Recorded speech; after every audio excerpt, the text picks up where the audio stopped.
কোনো ছেলে অথবা মেয়ে একে অন্যকে যদি পছন্দ করেন, ভালো লাগে এবং তারা কোনো প্রকার সম্পর্কে জড়ানো ছাড়া শুধুমাত্র আল্লাহর কাছে দোয়া করেন সেই কাঙ্ক্ষিত এবং পছন্দ হওয়া মানুষটিকে পাওয়ার জন্য, তার সঙ্গে বিবাহ যেন আল্লাহ রাব্বুল আলামিন সহজ করে দেন, ব্যবস্থা করে দেন, এরকম দোয়া করা তাদের জন্য জায়েজ আছে কি না।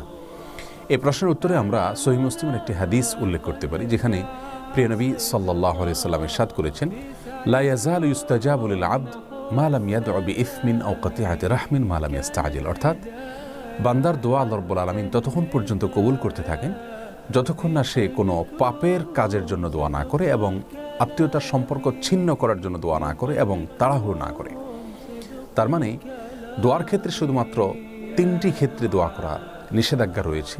প্রথমত, যে কোনো পাপের কাজের জন্য আল্লাহর কাছে দোয়া করা যাবে না। দ্বিতীয়ত, আত্মীয়তার সম্পর্ক ছিন্ন করার জন্য আল্লাহর কাছে দোয়া এবং প্রার্থনা করা যাবে না। এবং তৃতীয়ত, দোয়ার ক্ষেত্রে তাড়াহুড়ো করা যাবে না। এই তিনটি ছাড়া যে কোনো দোয়া আল্লাহর কাছে পেশ করা যেতে পারে।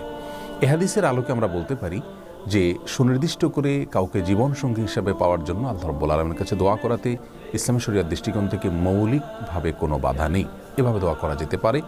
তবে ইসলামী শরিয়া সেক্ষেত্রে একজন মুসলিমকে পরামর্শ দেয় তিনি যেন আল্লাহর কাছে কিছুটা শর্ত জুড়ে দিয়ে কোনো নির্দিষ্ট ব্যক্তিকে জীবনসঙ্গী হিসেবে পাওয়ার দোয়া করেন। অর্থাৎ আল্লাহ, অমুক ব্যক্তিকে যদি আমার জীবনসঙ্গী হিসেবে পাওয়াটা আমার জন্য সার্বিকভাবে কল্যাণকর হয়, তাহলে আপনি সেটি আমার জন্য সহজ করে দিন। এভাবে দোয়া করাটা তার নিজের জন্য সার্বিকভাবে ভালো এবং উপকারী।